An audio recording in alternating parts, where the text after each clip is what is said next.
let's give them something to cheer for now. Talk to me, dirty corn dogs. Are we on?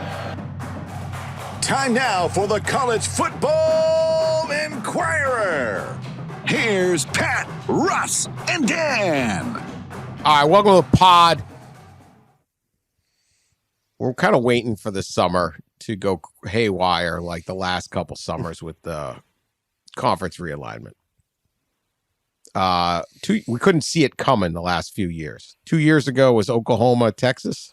Yep. Was that 3 years? Two? No, that was 2 years. Last year, USC, UCLA. Mm-hmm. This one this one's like they know the volcano's going to blow. Yeah. There's a 10% chance it doesn't blow. So we as this goes on and on, those of us desperate for content, desperate savages out here in the media waiting for something to blow up.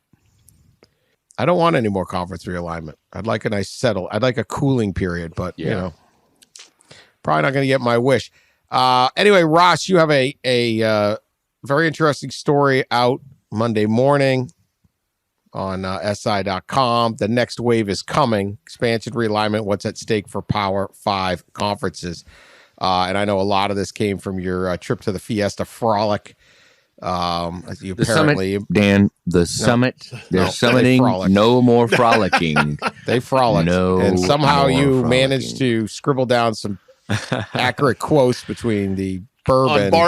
On bar napkins. In the midst of frolicking. Yes, the clinking of ice in the bourbon glasses did not distract you.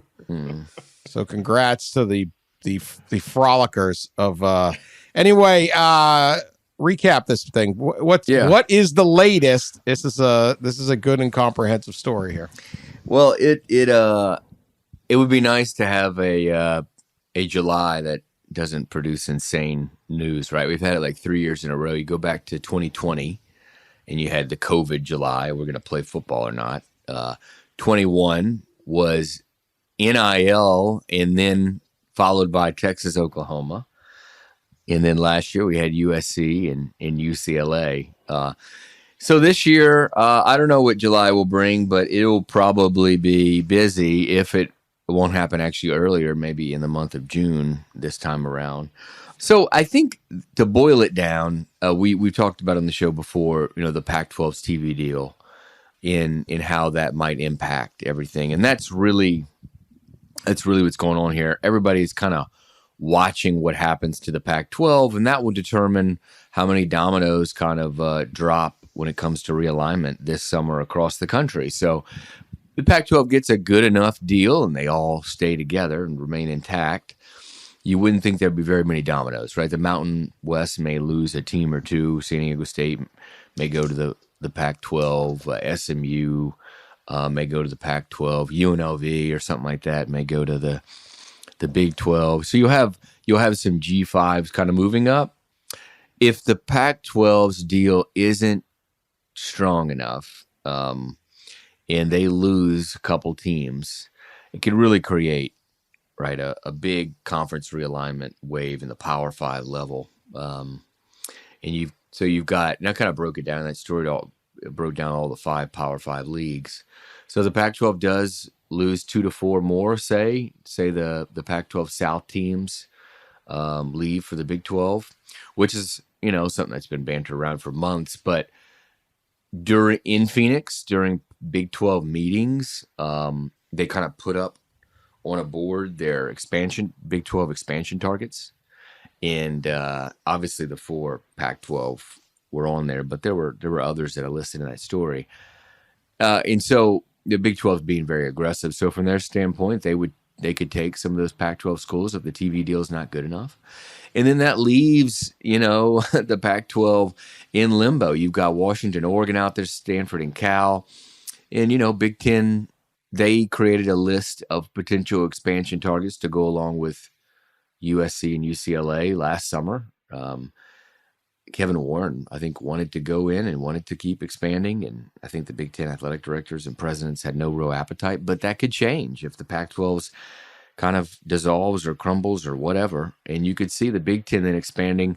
And then all of that, if the Big Ten does take Washington and Oregon, say, that would get attention of the SEC, right? They would be now 2 teams behind. And then the ACC that's locked in this deal for 13 more years would probably panic more than it already is. And we had in that story about the 7 ACC teams that have kind of coalesced around what they kind of all describe as an untenable situation in trying to find options kind of out, whether that's dissolving the league or whether that's breaking apart and them just leaving to join other conferences, something like that. There's no real easy solution in the ACC. But if they were to challenge the GOR and get out, and the Big Ten were to expand and take those other 2 Pac-12 schools, well, then all of a sudden the SEC door might be open for some of those ACC schools. So it really could have a really, really busy summer. If the Pac-12 doesn't get a good enough TV deal, the summer could be a little slower if the Pac-12 gets a good enough TV deal. That's kind of the summary of that story. Everybody's watching that war in the West, the realignment war in the West between the Pac-12 and the Big 12. Yeah, so we're sitting, continuing our candlelight vigil for the Pac-12 media deal, as we have been for many months, and it's got to be coming soon, right? So that's kind of the beginning. That's when that happens, we'll see what else is going to happen or not happen, more or less. The things that jumped out to me, a couple things from the story, which was super interesting. One, that Kevin Warren did want to go get Washington and Oregon during the winter. And I believe the quote in there was that he went to the media partners and said, "Show me the money," and there wasn't any money.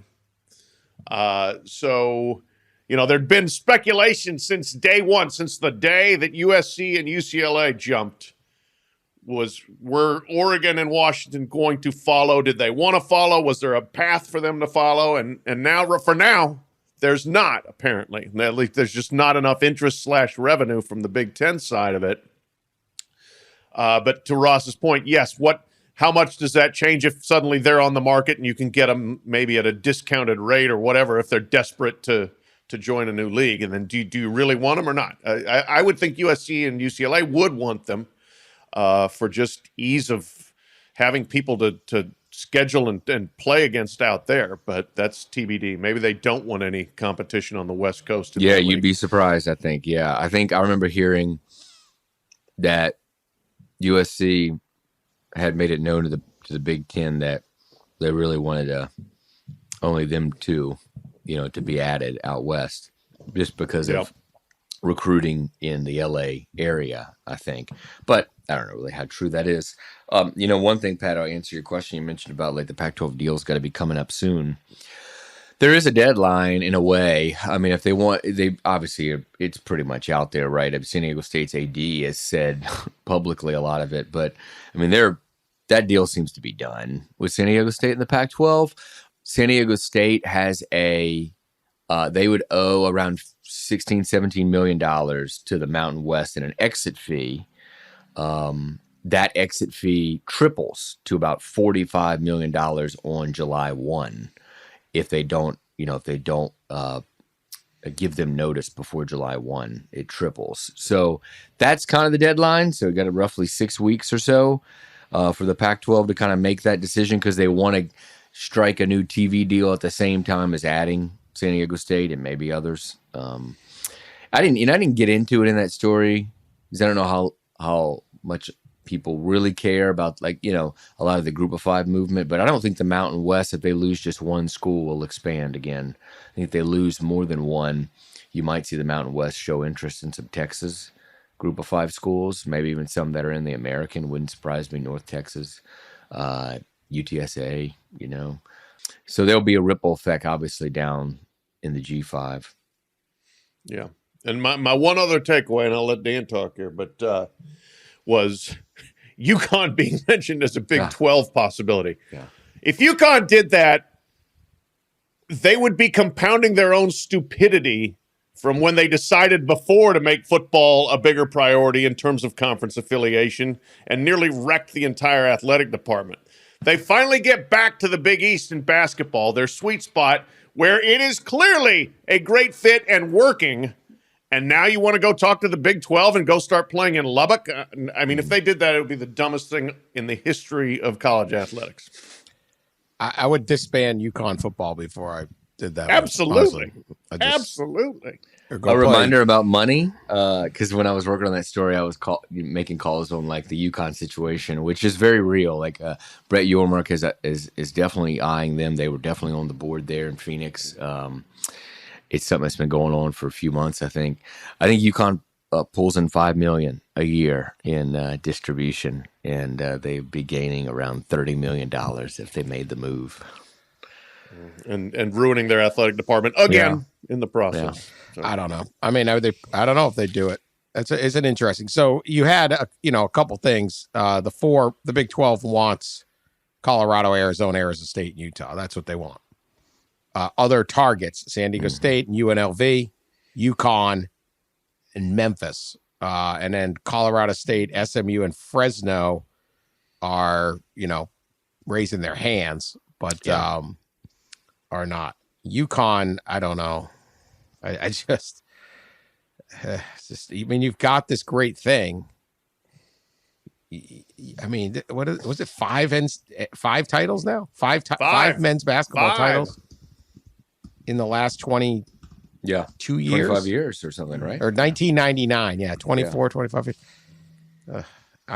You make more money, but look at Boston College. Don't make a football decision at a basketball school. What are you going to get out of it from a football standpoint? What do you get? You get to get your teeth kicked in Texas instead of in the Northeast. Congratulations. Yeah, and the Big 12 is not. It's not it's not. Well, okay, Oklahoma's going to show up in East Hartford. It's a bunch of teams that keep. Right. There's a lot of good teams in the Big 12, but if you're a football fans in New England do not care. No.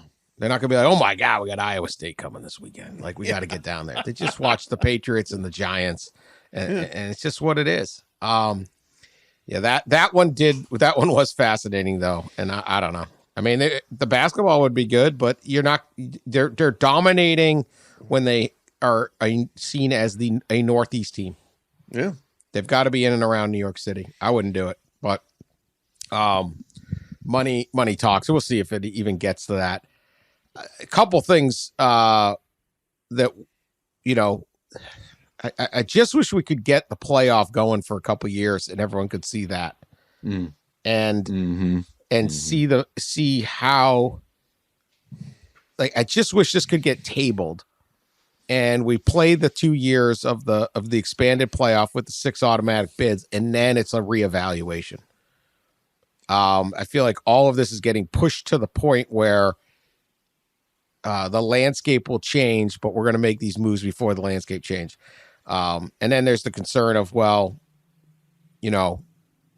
if some of this blow up, do they keep 6 automatic bids? Do they lower it? Right. Can they? They probably can, but man, there might be some lawsuits. It's like it's hard to take stuff away. Oh, there'd be some angry group of 5 commissioners. Yeah. Yeah. And even Power 5. I mean, whatever's left.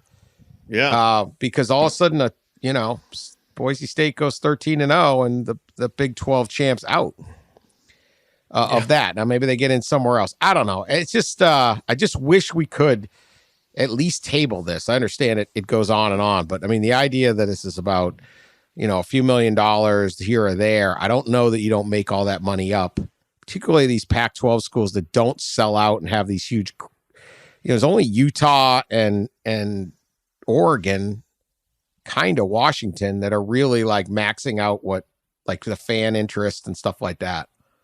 Mm-hmm. There's a lot of money to be made in other spots than just media rights. This all-encompassing jump for the guaranteed TV money, it won't make your team more exciting. It's not good for if you're just a fan of the team, it's just not better.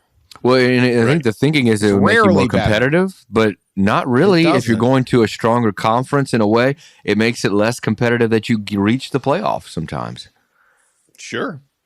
Exactly. To Dan's point, I think USC and UCLA could have been sitting in pretty good spots in the Pac-12, and now you're going to go and see if you're the 6th or 7th or whatever best team in the Big Ten, and the 6th or 7th place team in the Big Ten is not going to the playoff. Yeah, I mean, you got Ohio State, Michigan, and Penn State laying there. They aren't going anywhere. No. Wisconsin's going to get better again with Luke Fickell. Just those three. They don't move. No. I mean, everyone's all over Jim. I mean, Michigan had a couple bad years there, but I mean, one of the most high-profile scandals and crushing NCAA sanctions ever. And what did Penn State get to? Like 7-5, like, and then they're back 10-2. Like 10-2 is bad for those schools. It's really hard to just jump over them. So it's like, okay, if we're going to have a playoff and I got, how many teams we taking for the Big Ten? Am I going to get in that top 3? Maybe, but it's not going to be easy. And, football in the Northeast, we're talking about UConn, but, you're looking at this, what's the issue with the ACC? Well, all these teams that they used to have successful programs and exciting programs at times. Syracuse, Boston College, UConn, wasn't even that bad. Pitt, Rutgers. You could have really exciting, fun things. West Virginia.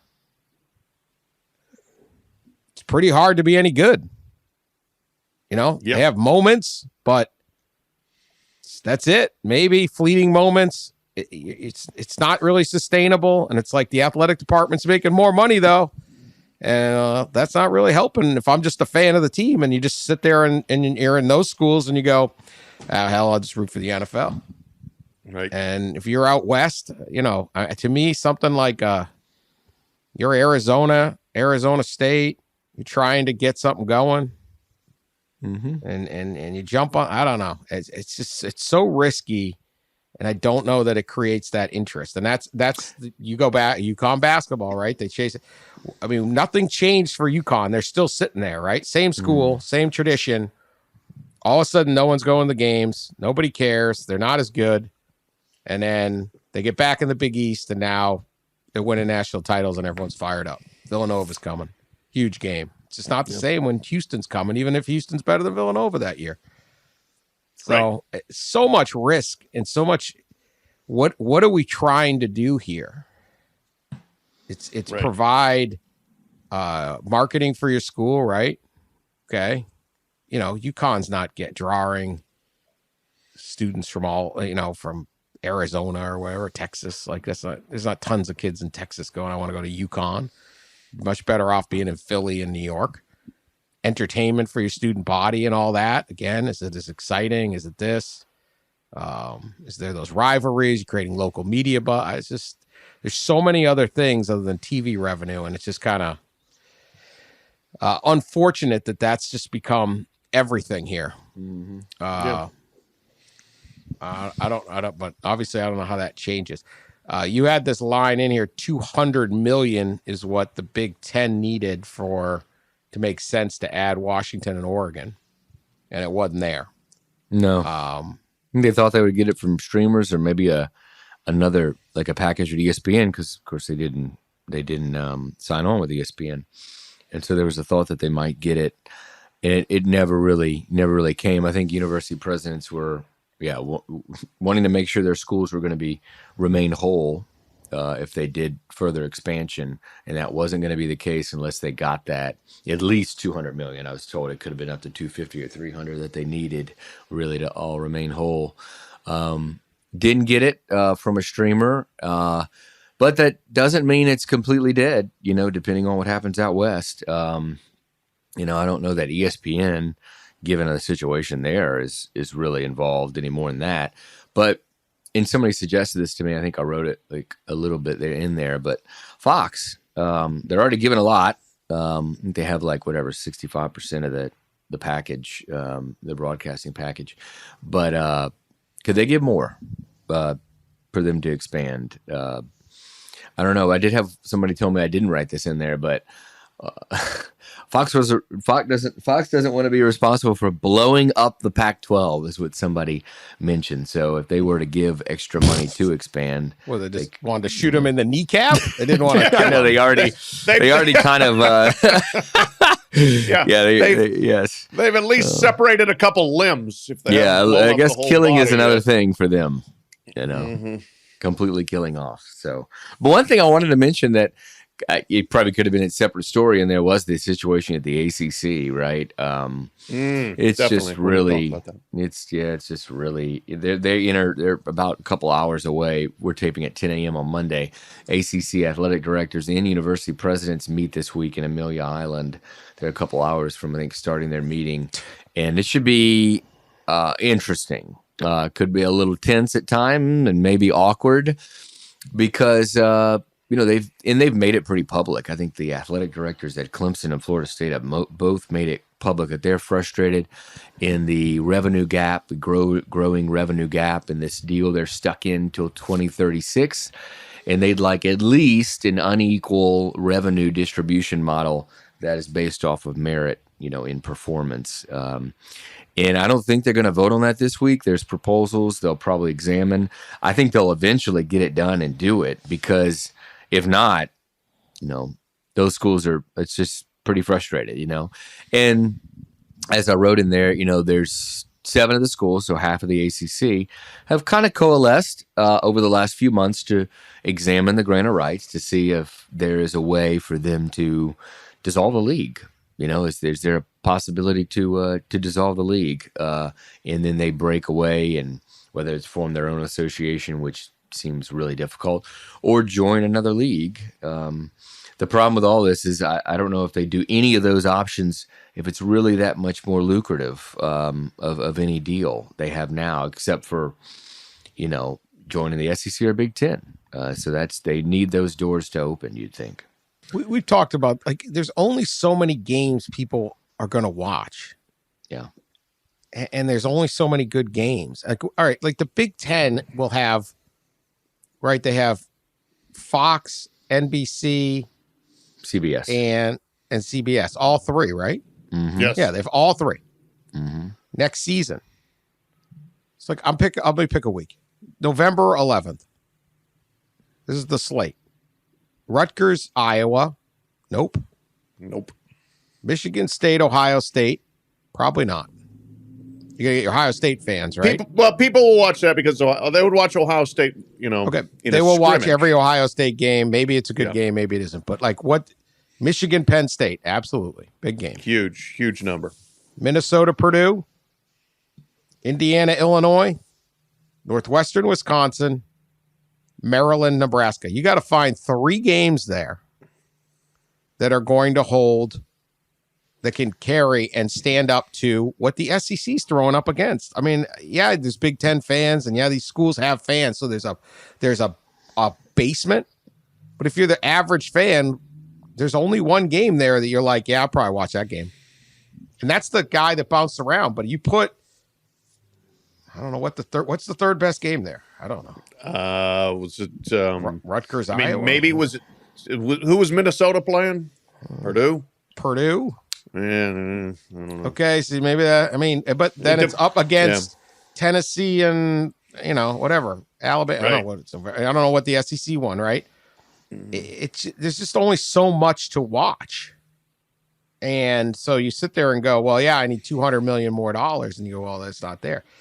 To me, the only way the Big Ten, look, I'm not saying they won't take Oregon and Washington and see the asset there, especially if they can get them on the cheap. Yeah, which would just be brutal for those schools.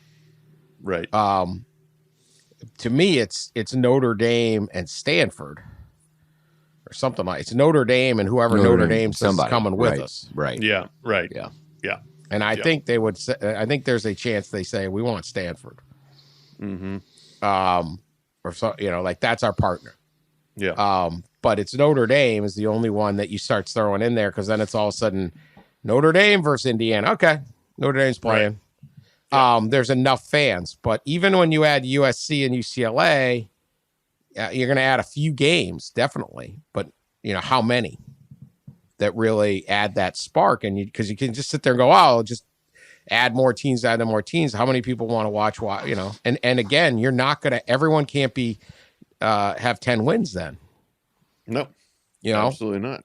So these teams, is UCLA going to have 10 wins in the Big Ten? Oh, and if they're 6-6 and no one's showing up at the Rose Bowl, I don't know. This sport is a lot better with more conferences than fewer. Yes. But I feel like it's like the administrative pull. We need the cash, and guaranteed cash only is going to lead us to fewer. Well, and yeah, I think this goes to presidential oversight as much as anything. Of can any presidents tell their athletic directors and their football coaches no? In a lot of different respects, all over the place. But conference alignment, I think, is part of that too. Of like what you said, let's wait and see how this all works out with a 12-team playoff. We don't have to rush into, but the money.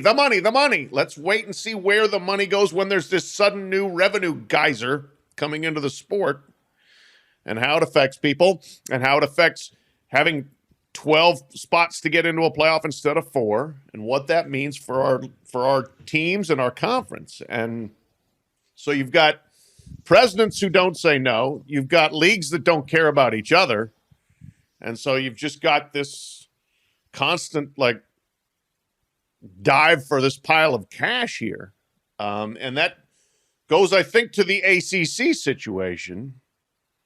First of all, let me throw this out there. Who are the 7? Who are the 7 ACC schools? Yeah, well, you have Clemson and Florida State, Miami, North Carolina, North Carolina State, Virginia, and Virginia Tech. I didn't list them all in the story for various reasons, but those are believed to be the few. I think that there's an obvious, 4 there. Virginia Tech are clinging. Yeah, stage 5 clingers there. I think there's a thought when you we're in the club, right? When you throw in, you need 7, you got to have half, and really they think they got to have more than half. Which again, I didn't write this in the story, but and they may need Notre Dame to get to 8, which is the majority of the kind of the 15. But again, nobody really knows exactly. But those are kind of the 7. So you need to get to 7. And obviously the belief is Virginia is the state of Virginia, but UVA, I guess specifically, is a pretty enticing new state for the SEC in maybe the Big Ten, just like North Carolina as well. Yeah, that's the thing there. I think North Carolina and Virginia would be very attractive commodities on the open market. Mm-hmm. And, maybe they want to get on board with this push for uneven revenue distribution. But if I were them, I'd just wait and say, well, eventually we're going to have our choice of where we want to go. This actually leads us into a conversation we're having just off the air before we started. But, Notre Dame's apparel deal is up, and they'll be maybe re-signing with Under Armour, or maybe going a different route. It'll probably happen over the next month or two. They've been with Under Armour 10 years, and in that story, I wrote that arguably Notre Dame was the biggest brand in college sports. A lot of people took issue to that. There's a reason I put arguably in there, because you can argue it that Notre Dame is the number 1 brand. But I think of teams outside of the SEC and Big Ten of brands, Notre Dame would obviously, I think, be number 1 outside of those 2 leagues. And I think North Carolina, maybe the surprise of some, would probably be number 2. As far as the biggest brands that those conferences would be interested in. Clemson just, I don't know that it has the history, especially in other sports. I don't know that it has it's got a great coach and it's on a great run, sure. And then Florida State, again, they've they've really struggled lately, but they are a big brand. They would be up there. But there's an argument to be made that North Carolina is number 2 behind Notre Dame of valuable brands outside of the For SEC and Big apparel? Ten. For apparel? No. I'm just talking about in For general. Everything? Yeah, For- not just for apparel. conference membership. Conference Yeah. membership. I think Clemson and Clemson football. Carolina though is big. It's got a big fan base. Apparel. I mean, the other schools do not have Michael Jordan attend the school. They also don't have right. Carolina blue. That color is, Yeah. you're not sitting there trying to sell garnet and gold. Or and it's like when you're at Clemson, it's like, oh, this orange makes total sense. You wear that thing like, downtown Chicago, and people are like, why are you wearing those shoes, man? Like, what? Carolina blue though, and the power of Michael Jordan all these years later, still there. And the number of fans number of people who are Carolina fans because of Michael Jordan, even when they weren't fans when Michael Jordan was there. Absolutely. 6'6" from North Carolina. It's interesting. Was digging in some history for that story about the SEC's flirtation with ACC schools and in just historically. I think it was in 1990 when they voted to expand, and they had a bunch of expansion targets. I think it was South Carolina and Arkansas who they eventually settled on, but they had Texas and Texas A&M. They had Florida State in Miami, and there might have been one more in there, or maybe that was it. And I think they really wanted to go into Texas, but Texas or A&M didn't want to come. I don't remember exactly the situation, but it didn't work out. And then they approached Florida State and Miami, and I think that was more of like a preference too. And they didn't want to come. And I think Bobby Bowden went kind of on the record and has maybe multiple times saying basically the Florida State administration turned the invitation down because for competitive reasons, thinking that just what Dan was talking about, right? Let's wait and see this expanded CFP happen to see kind of because you'll be in a better position maybe to make the CFP. I think Bobby Bowden and the Florida State administration knew that they would be a less competitive position in the SEC if they had gone. Of course, now, right, some at Florida State are thinking that they made a bad decision there in hindsight 30 years later as they're in this sticky situation with the ACC contract. But it's interesting, what I was getting at is that it's interesting during that 1999 SEC expansion that Clemson nor North Carolina were in the list, that surprised me a little bit because Clemson does, it is as SEC as any school, right, I've ever visited. I mean, the campus, the whole, everything about it, the way the people talk. I mean, everything. SEC. Yeah, everything about it, North Carolina is not. Is. No, you're right. No. You're right. No. More Big And a Ten, generation probably. ago, you had no chance. Like the idea of, hey, we're just going to pluck Carolina and they're going to leave NC State, Wake, and Duke behind. Yeah. Hell no. Basketball was too big of a deal back then. Yeah. You would that whole concept would be like, yeah, we're just going to get Michigan to lead the Big Ten. Right. Like, well, why are we even putting them on the list? They ain't leaving. Exactly. Right. They ain't leaving. So Yeah. there's that's just how that felt back then. The idea that Carolina would leave Duke's side and NC State's, and they had the greatest thing going in basketball. Sure. There's a different mindset. Go ahead, Pat. Yeah. One of the I want to go back and revisit with this ACC meeting starting today.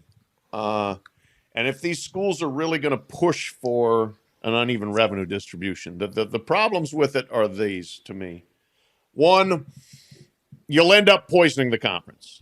I think if you just say we are more important than you are, but you can't leave, like you're just setting up for complete ill will, acrimony, and nobody trusting each other. Maybe they already don't trust each other, but I think it really poisons the conference in a situation where you're stuck together, barring something crazy. The other thing, if you are of the 7 that are getting told what to do, so to speak, why do you go along with this? Because is it really going to, if you give Clemson and Florida State and Miami more money, is it going to keep them in the league? No. Only the grant of rights is going to keep them in the league. It's not going to make them say, "Oh, okay, we're here, we're good forever, we're perfectly fine, we're satisfied now," because it's not going to close the gap. No. So to me, this is like I would love to be in the room and just hear is this just stomping your foot because you can? Because where is this going to go? I don't see this going anywhere that helps anyone in that league. No, and like I wrote in there, if you had an incredibly amazing athletic year and probably academic year too, as far as your student athletes, you'd maybe get $4 to $5 million extra a year when the gap is, at least in 3 or 4 years, projected to be $30 million. So that's not closing the gap, right? And one, it was a sitting Power 5 AD that told me this, not in the ACC, but he said, this would, if they do that, it will be the beginning of the end for the conference. Of course, I was thinking we're already reached the beginning of the end. Maybe it would be middle of the end, but we've already reached the beginning of the end there. So I think it would be to appease those schools, specifically Clemson and Florida State, but ultimately maybe appease them for a couple more years. But ultimately, I just can't. I can't see them staying in that league if the TV money doesn't change, and it's not like ESPN's throwing around dollars. How in the world, if you're Pitt, it's been good. Boston College, Syracuse, whatever the other 7, Wake, and it comes out that you're taking half the money. How do you even recruit? Yeah, right. We're kind of in the league, but we're like the yeah, we're in the minor league part of the league. Here's the route I continue to wonder. So there is ways they can get money. One, they can hit their students up, which I'm not in favor of, but you can hit your students up. We talked last week about lots of these kids are going to Clemson because the football team got really good. So you can hit your students up to try to make up some of this revenue. The other is the state government. And I know this sounds bizarre, but Clemson football, Florida State football are huge economic engines in those areas of the state. The Tennessee Titans just got $1.2 billion to build a new football stadium. $1.2 billion.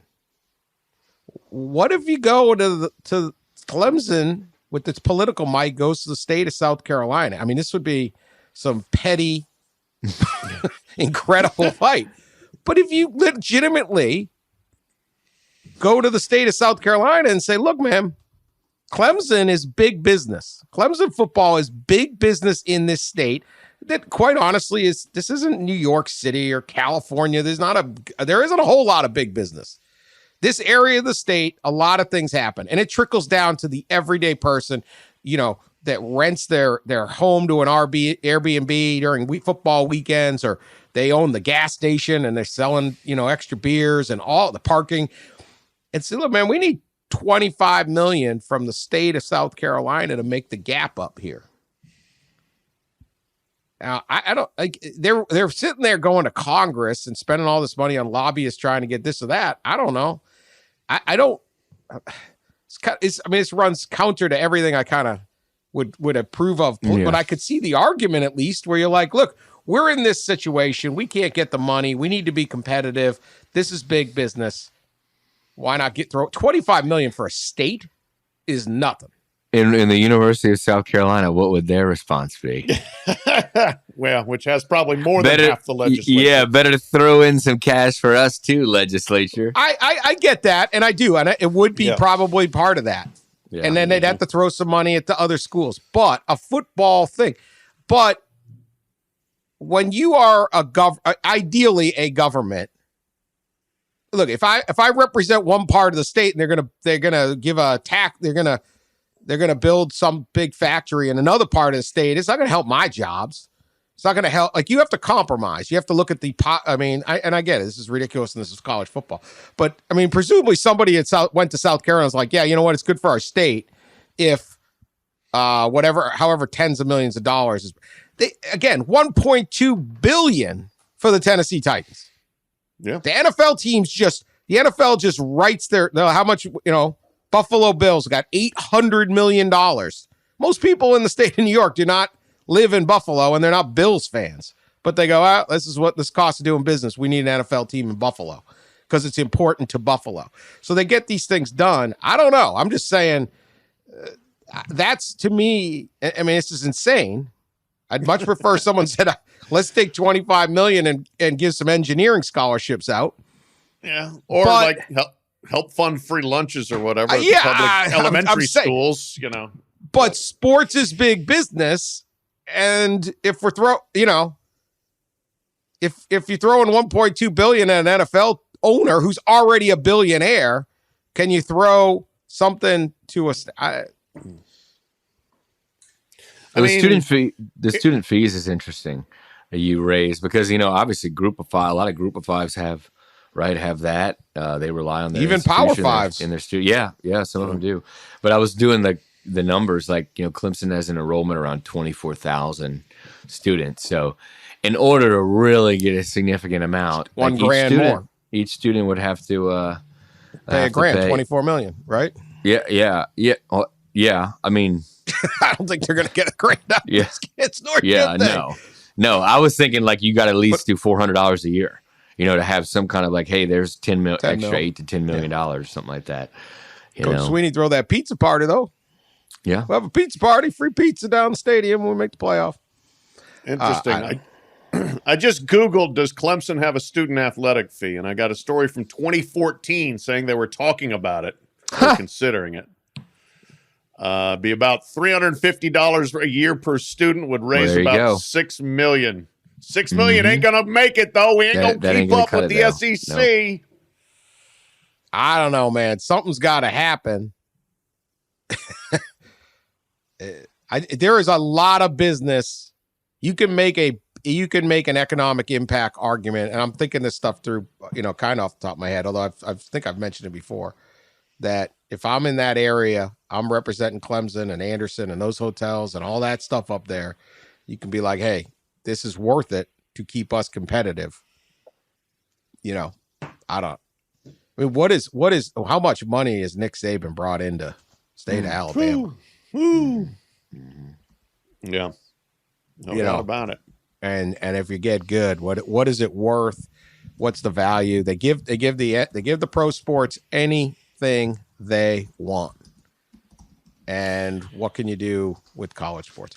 All right. Yeah. We kind of mentioned the Notre Dame deal and how angry people got. Yeah. At Ross's assertion, they were the biggest brand.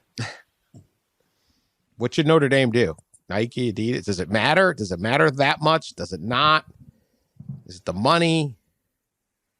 Is it the recruiting? It used to be a bigger deal because before NIL, the sneaker companies, the open secret in recruiting was they paid for they sponsored your team and then they backfilled your roster to protect their investment.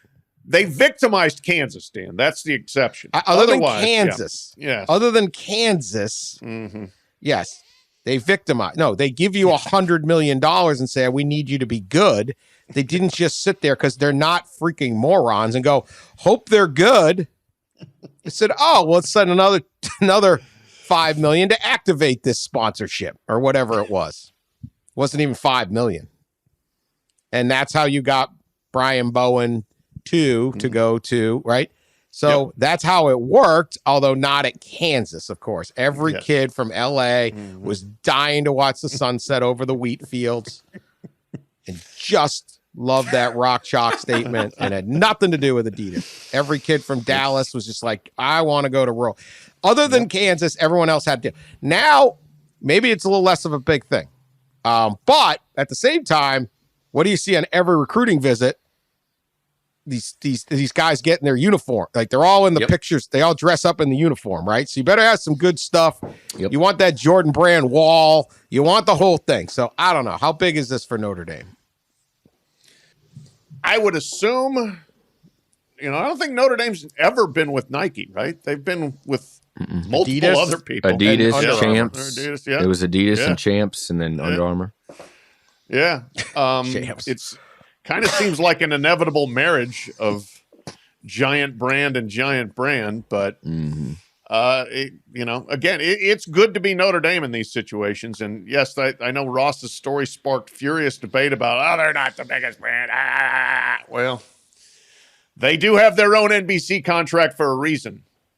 And as we were talking about before we went on the air, when Notre Dame signs a contract to play your school gets very excited, no matter which school that is. Georgia, which is a big damn brand, was thrilled to have Notre Dame play between the hedges and sent like 20,000 of their fans to Chicago and then to South Bend for that weekend to say they went to Notre Dame. And that's the way it is nationwide when Notre Dame says we'll play you. So Notre Dame is, to me, still the biggest brand. People don't like it. That's the way it goes. Record ticket prices every time. Yeah. Nike and Adidas, the two top apparel brands in the industry. Under Armour was up there, and they're starting to slowly kind of cut back. They've had issues with stock and sales in general, really even before COVID, but then COVID really impacted them. So I'll go through the top apparel deals, which you can make an argument that these are the top brands in college sports. But here they are from 1 through 10, basically. Texas, number 1, which is with Nike. Actually, there's it's 1 and 1A, which 1A is going to be really surprising, but it's Louisville. And that obviously has nothing to do with basketball. I know. It's with Louisville's with Adidas. And it's a lot to do with basketball, obviously. And another victim. Yeah, another victim. And then Kansas, right, is with Adidas behind them. Ohio State with Nike. Nebraska, Adidas. Washington actually is up there in the top 7. Adidas. Michigan, Nike. Auburn, Under Armour. Wisconsin, Under Armour. And then Notre Dame was right in the middle of all that. So those are the top, and almost all of them, like I said, except those last 2, are with Nike or Adidas. So I'd expect Nike and Adidas to but that's the amount they're paying right now. Because look, Michigan is a bigger deal than Kansas. Sorry. Oh, yeah, the amount that's based on the annual. That's based on the annual average of their contract, which is between $7 million a year and $12 million a year. Right. They're really close. Some of these are very close. You think Ohio State would sell 12 million in T-shirts? You go to the dams down there. It's how many? Well, they're all wearing the jerseys. Every male fan, at an Ohio Stadium game is wearing a jersey, and plenty of females too. Yeah, and plenty just wandering around Columbus. I don't know. Yes. Yeah. Well, we will see. Ohio State wins my award as the jersey wearingest fan base. I would it is a scene there, man. I love that. Mm-hmm. All right. Interesting story here. The legend of Stetson Bennett IV, the law firm, grows. If you recall, Stetson, our hero, 2-time national championship quarterback, he's 25 years old. And he's been attending, he graduated from, he entered Georgia in the fall of 2017, the University of Georgia. Fall of 2017. And apparently, according to this story in the Columbus Dispatch and social media users who figured this out, he still hasn't graduated from Georgia. Stetson Bennett spent 6.5 years? 6 years? 18, 19, plus. 20, 21, 22. 6 years in college and did not graduate. Now, this is apparently the school has confirmed this to the Columbus Dispatch, or they didn't respond. He is, according to his the website, he's a learning design and technology major in the Mary Frances Early College of Education. He rolled into fall of 17 at Georgia. He then went to Jones College for a little while at JUCO. He then returned to the Bulldogs in 2019, and then was there in 20, 21, 22. So he should have finished 6 full years of college. He's 25 years old. There would be AP classes maybe in high school. You can sometimes knock off a few credits. Is this his greatest accomplishment, Pat? That he sometime remained eligible for 6 years, got into Georgia twice, and somehow didn't manage to graduate with what seems to be a very difficult degree in learning design and technology in the early college of education. I will say, like, you hear about these dudes, like Clemson had a 3-year degree program. Guys were graduating in 3 years. Stetson's gone double that without getting any. Yeah. I mean, they stick around in the summer. Oh, they have tutors. They're around. My son started at Georgia the year before Stetson and left a year before. 6 years. 4 of them undergrad, got a degree there. 2 masters, got 2 degrees there in the time that Stetson got none. So congratulations to Stetson. I think he probably did most of his best work in the square in downtown Athens, where all the bars are. You know, that was his true major. He majored in being Stetson Bennett the last couple years at least, and I take my hat off to him. Cardell Jones, our truth teller from Ohio State, who famously said, "I'm not here to play school." He jumped the story, tweeting, "Buddy definitely wasn't playing school." Oh, Cardell's funny. Cardell Jones, who now runs an Ohio State collective, by the way. So he's making sure that those players don't have to play school. Yeah. So according to the story I'm reading, the Columbus Dispatch, which I guess just wanted to write a story picking on Georgia. Like, oh, well, even our guys to stick around 6 years. Like, I mean, come on, man. Don't take the moral superiority of Buckeye football. It's the offseason. You can complain about the refs from the game against Georgia, or you can make fun of Stetson Bennett. One of the two. Take your choice. Now, this spring, he seemed to be in Dallas getting drunk. So he didn't, I guess he wasn't finishing anything up. But I still don't know how you don't graduate in 6 years with all of the support of did he change majors like every year? I mean, I would like to know. Did he have, learning design and technology? I mean, whatever. Stetson's going to be fine. He's going to be a senator one day. He's going to, run the car dealer, whatever he's going to do. He's also currently on the Rams. So, but I tip my hat to any guy that can spend 6 years at a place and just never really filled the requirements. Good. It's pretty good stuff. All right. And then this story here I wanted to get to. My buddy Matt Vittor pointed this one out to me. Great sports columnist at masslive.com. A Boston man ordered this guy, Akeem Lahrens. He goes into the Dunkin' Donuts. It's a very Boston story on Dorchester Ave, on Dodd Ave there, 1508 Dodd Ave, and ends up getting arrested for armed robbery and kidnapping. He pulled 2 large knives out his backpack, jumped the counter, pulled 2 knives out, demanded the employees open the cash register, all this stuff. So they end up Boston PD doing a good job. They catch this guy. I guess he's innocent until proven. He has the presumption of innocence, but seems like there's a lot of things.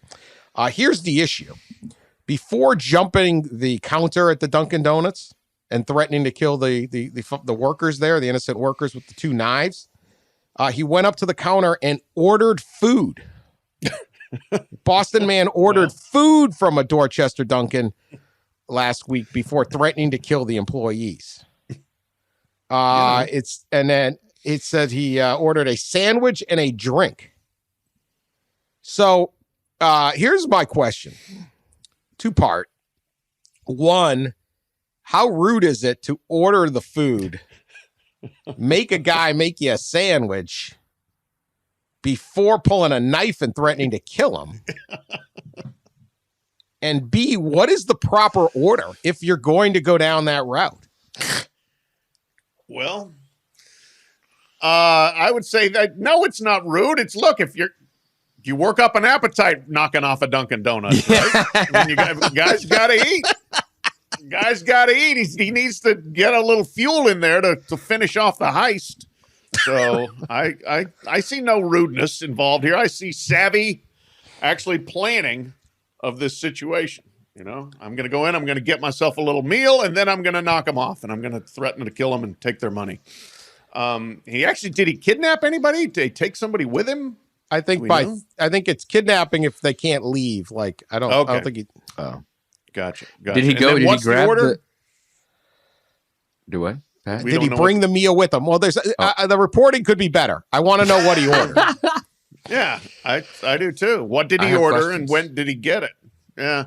I'm Did not he get like it? Did he eat it, then go back? You're like, look, I might get arrested here. If he went and sat in a corner and ate, and then was like, all right, time to go. Go time.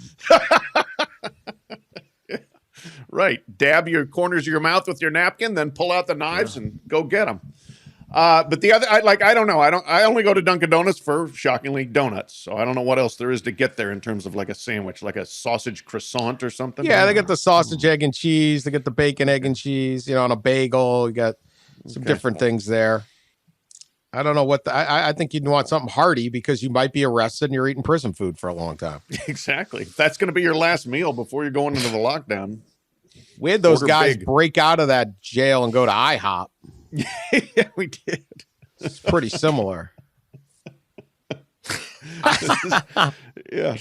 Didn't they tunnel? Like they tunneled out. It took like weeks. All that time. And then they went to IHOP. Yeah. Then they went say to criminals are idiots, and boy, that story really proves it. Yeah, that was a good one. I wonder, did he get there and was like, okay, I'm going to knock off this Dunkin' Donut, but then he got there and it smelled good. Maybe. It's like, maybe a turkey sausage, egg, and cheese.